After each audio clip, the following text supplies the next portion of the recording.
cause. Jean-Pierre Bouchard, vous êtes psychologue et criminologue. Bonjour, soyez le bienvenu sur l'antenne de Sud Radio. On s'intéresse donc au profil de ces pyromanes, puisque hier le ministère de l'Intérieur a actualisé ces chiffres et il faut dire une chose, c'est qu'ils sont impressionnants. 402 arrestations, 14 131 départs de feu, 110 000 hectares brûlés, 36 incarcérations. Et il faut ajouter alors on dit souvent que les incendies sont d'origine humaine, oui, à 100%, sauf la foudre, hein, donc c'est 1 ou 2% des incendies chaque année, mais surtout ce qu'on retient moins, c'est que 70% sont d'origine criminelle, Jean-Pierre Bouchard. Alors, quelle est votre réaction à l'annonce de ces chiffres d'abord, parce qu'ils sont impressionnants? Oui, ils sont impressionnants et à mon avis, ils sont pas complets puisque en matière de délinquance et de criminalité, et c'est le cas aussi pour les incendiaires, on connaît pas tout le monde. Là, il s'agit des interpellés. Donc il se peut qu'il y ait un chiffre noir avec encore beaucoup plus de personnes impliquées à l'origine de ces incendies volontaires. Après, sur le commentaire général, il faut distinguer deux populations. La majorité de ces gens qui mettent volontairement le feu sont ce qu'on appelle des incendiaires, c'est-à-dire des gens qui n'ont pas de pathologie mentale, simplement ils veulent mettre le feu pour détruire, pour se venger, pour différentes raisons comme ça, et en général, même dans la quasi-totalité des cas, ils ne présentent aucune maladie mentale de nature à les irresponsabiliser. Donc ils sont complètement responsables de leurs actes et donc traduisibles devant la justice pénale.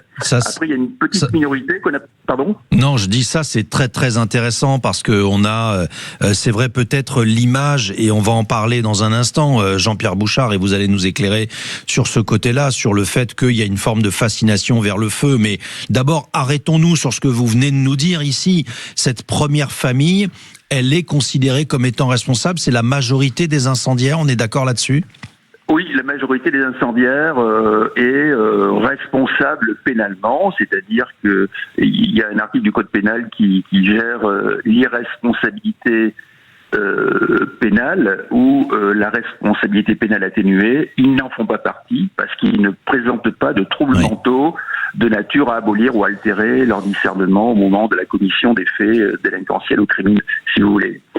Et après, j'allais aborder une petite famille que nous, les cliniciens, on appelle les pyromanes. Et ce sont eux qui ont une fascination pour le feu, qui sont quelquefois même excités par le feu. Et donc, ils agissent en fonction de cette motivation, mais eux aussi ne présentent pas de maladie mentale au moment de la commission des faits, de nature à les irresponsabiliser. Ce qui veut dire que la quasi-totalité des gens qui mettent le feu volontairement sont responsables sur le plan pénal. Et alors, on se pose la question de savoir si, lorsque l'on est condamné, et on n'a pas énormément d'informations d'ailleurs sur les condamnations, j'ai envie de dire sur le suivi judiciaire, parce que c'est vrai qu'en général les condamnations elles tombent à un moment c'est peut-être une erreur des médias d'ailleurs, elles tombent pendant l'hiver et on s'y intéresse moins. Mais est-ce qu'il y a beaucoup de récidivistes parmi la première famille que vous décrivez, à savoir ceux qui sont totalement responsables pénalement ? Oui, alors il peut y avoir des récidivistes, évidemment, notamment s'ils sont très peu sanctionnés. Et n'oublions pas que dans cette première famille, il y a énormément de gens qu'on ne connaît pas. Donc ils sont aussi capables de récidiver sans qu'on sache que ce sont les mêmes personnes. Voilà, donc moi je suis toujours frappé par le fait qu'on a eu l'expérience des grands incendies en Gironde de 2022. Il faut savoir que juste après, dans les parkings, sous les pins, en littoral girondin, où se garaient les gens pour aller sur les plages, on trouvait des mégots de cigarettes partout. Vous voyez, donc ça veut dire qu'immédiatement après, ou très peu de temps après, la plupart des gens, des fumeurs en l'occurrence, n'en tenaient pas compte. Et nul ne peut ignorer chez les fumeurs, hommes ou femmes, que si on fume, qu'on en jette des mégots ou des cigarettes incandescentes en période caniculaire et de grande sécheresse, il y a un risque très fort de mettre le feu. Ouais. Donc, si vous voulez, là aussi, il y a vraiment des sanctions à prendre par rapport à ces comportements qui peuvent être extrêmement dévastateurs, comme on l'a vu. Docteur Jean-Pierre Bouchard, psychologue et criminologue, avec vous, on s'intéresse au profil des incendiaires. Alors plus précisément, justement, on a donné les chiffres.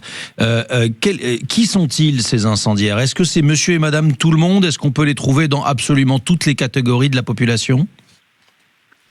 Moi, je pense que oui, on peut les trouver dans toutes les catégories de la population, dans toutes les catégories d'âge, pas toujours pour le même style de commission des faits. Et puis, il y a ce groupe qui sont dits être les mineurs, c'est-à-dire les gens de moins de 18 ans, avec en particulier des gens très jeunes.